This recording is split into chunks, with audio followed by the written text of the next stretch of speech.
Hello, I'm Schneider, and today I'm going to explain to you how a supercharger works and the reasons to use one. First, I'm going to explain the key difference between a naturally aspirated and forced induction or supercharged engine. The real key difference is that one has a supercharger and one doesn't. But to be more specific, a naturally aspirated engine is most likely what you and most other people have in their vehicles. A naturally aspirated engine takes the inlet air from the cold air intake and distributes the air into each cylinder through the intake manifold, thus creating the desired fuel-to-air mixture ratio.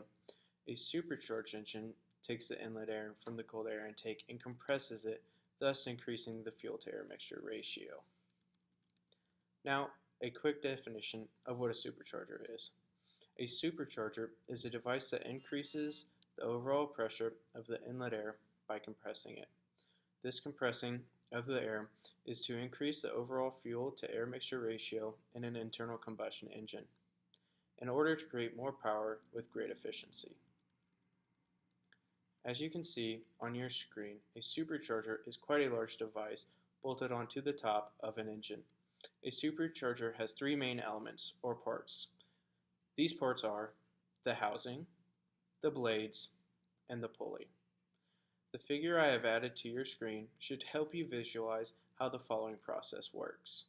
First, the vehicle's serpentine belt is used to rotate the pulley, which in turn causes the blades to spin. As the inlet air comes in through the top of the supercharger, the blades sweep the inlet air towards the edges of the housing.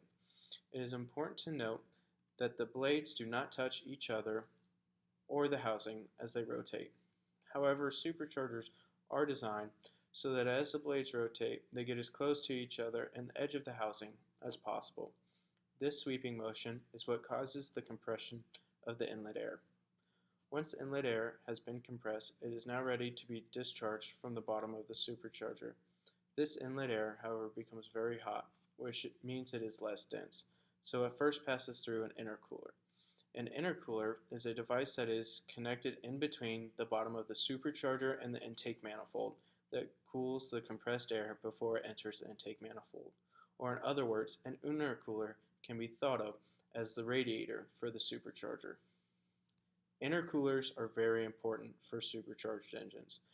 This is because, as stated previously, hot air is less dense than that of the air a naturally aspirated engine would normally combust with.